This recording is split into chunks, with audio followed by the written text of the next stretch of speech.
السلام عليكم ورحمة الله تعالى وبركاته. اسكو سو نقدر نسمع marka la fiidiyo cusub muuqaalkeena waxaan kaga hadli doonaa fanaankii FJ Xabiib oo soo baahiyay sawiraan uu sheegayo inuu kaga baxay fankii sida uu kaga faraxshay ninkana Ilaahay baa soo hadeeyay qofkan hadlaya isagii balse waa qof xogtiisa haya bal muuqaalka aan idin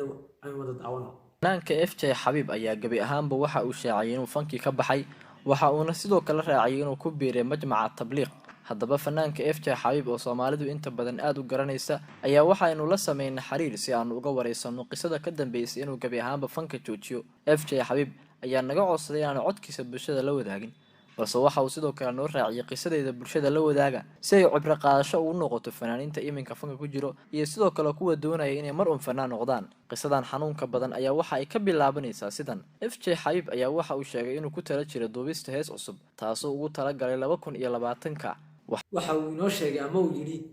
FJ Xabiib waxa ku guda jiray hees sanadka cusub 2020ka uu soo saari doono. waxa uu inoo sheegay inta badan heesaha uu qaado inuu isagu ka fikiro muuqaaladooda qaabka ay noqonayaan maadaama aan jeclaan kaligiiba mu ahayn laakiin fanaaniinta oo dhan waxay jecel yihiin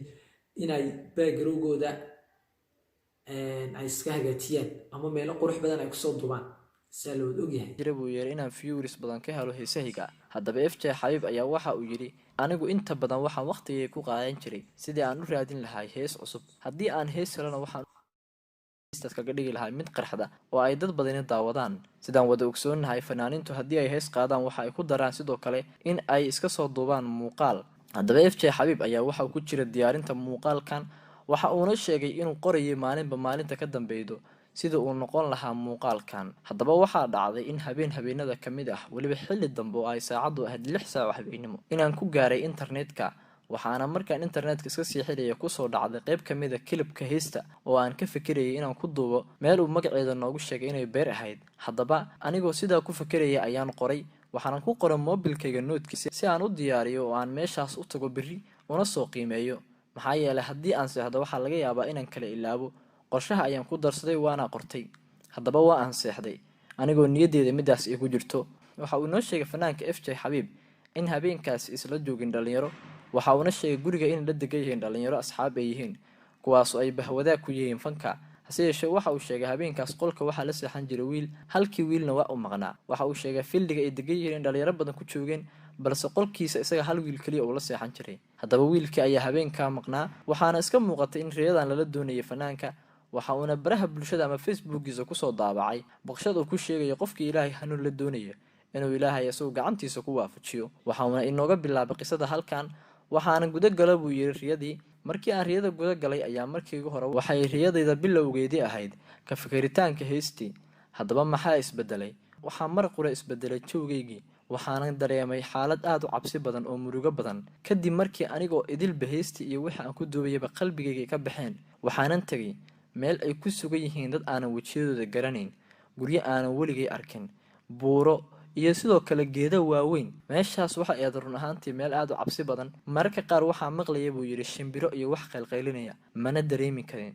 haddaba anigii dhan waxaan tagay adduun kale meeshii ayaan ku socdaa waan cabsanayaa dad ayaan arkayaa wajigooda ma kala saari karo. haddaba waxaa dhacday in aan sidii ku sii waday socodkaygii intaa waa lay wada oo riyo ahaan ayaan ka socdaa balse jismigaygii waxa uu joogaa meesha qalbigayga ayaa la qaaday si loo soo jilciyo oo loo dabciyo. haddaba waxa uu sheegay qisadan waxay ahayd mid murugo leh jirkayga meelna kama dhaqaajin karin waa lay wato waa lay hogaaminayay. ugu dambeyn sidii aan u sii socday ayaa waxaa la isaaraa meel buur ah. buurtii waa aan fuulayaa waan ku rafaadayaa ma kori karo cagacadaan ayaan ahay ma socon karo intaasoo culays ayaa isaaran waxaan ahay ruux aan dhaqaaqi karin. culayska isaaran waxaad moodaa buu yiri in la iiri 5 qofood inta dhabarka lagaaga xiray buurtan kor. sidoo kale ma awoodo inaan meeshaas ka soo dago oo ma dhaqaaqi karo. awoodda kaliya ee aan leeyahay waxa weeye inaan meeshaas koro waan ku qasbanahay inaan meeshaas koro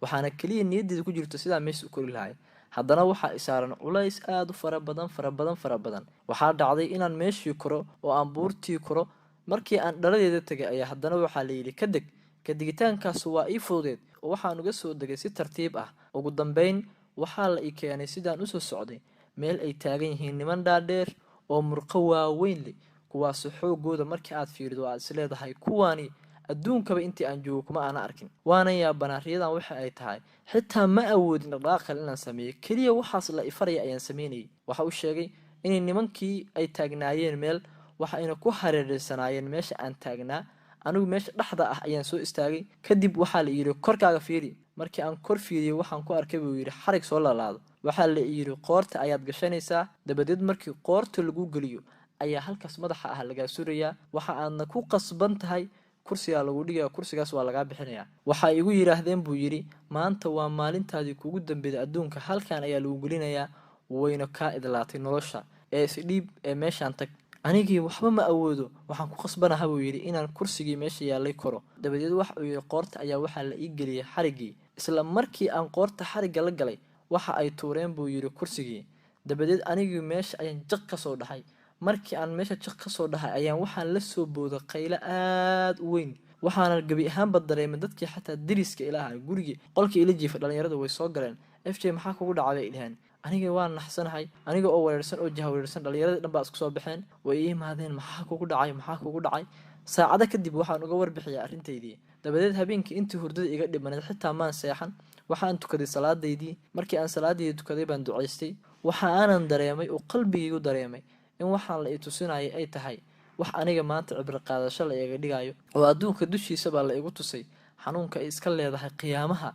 iyo sidoo kaleete haddii aad adduunka dushiisa wax qaldan ku samayso hadhow in lagaa jaa-iseynayo waxaan go-aansaday inaan gebi ahaanba fankii isaga baxo waxaana agteeda deganaay masaajid ay lahaayeen wadaadada tabliiqa waxa aana u tegay maalintii waxaana u sheegay arrinteeda u warbixiyey dabadeed waxa ay yidhaahdeen anagu diyaar ayaan kula nahay waan kuu nasiixahaynaa walaalo innagana raac oo sidoo kaleete xaqan iyo diinta aan faafihayna nala faafi hadda waxa aan go-aansaday buu yidhi inaan majmacaas ku biiro inta nolosheeda ka dhimanne aan ku talagalo sidii aan diinta u faafi lahay oo aan u garab istaagi lahay diinta iyo xaqa ilaahay waxa uuna sheegay gebi ahaanba dadkii Soomaalida heesiisa dhageysan jiray inay iska dileedgalayaan waxa uu sheegay inta user ee YouTube-ka uu ka leeyahay isagoo heesiisa soo gelin jiray inuu ka saaray waxa uuna ka codsaday dadka Soomaalida heesiisa qaatay inay iyaguna ka bixiyaan YouTube-da sidoo kale waxa uu sheegay in dadka Soomaaliyeed aysan dhageysan heesiisa ayna ilaahay dartiis isaga dhaafaan maadaama isaguba fanka ilaahay dartiis uu isaga dhaafay sidoo kale FJ Xabiib waxa uu sheegay inuu baraha bulshada ka faafin doono dacwadda islaamka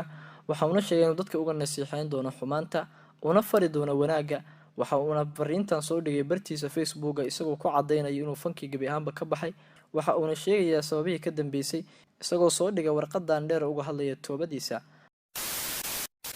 horta wallahi waxaan dhihi karnaa wuxuu ka baxay goor wanaagsan fankii inkastoo horta aanay cadeyn balse sawiran ay waxaan yihiin soo baahiyay isagu laakiin aan isagu soo fadhiisan oo ka soo hadal inuu fankii sida kaga baxay balse goor fiican ka baxay Allah soodeeyay inta kale ee fanaaniinta baa Allah soodahay dhibaantoodaba inta kaga tagayna muuqaalkan hadii aad muuqaalku cusubtaa ama YouTube channel ku cusubtaa waxa ka codsanaa subscribe saarto like na saarto aad iyo aad baa u mahadsan waxaan leeyahay waa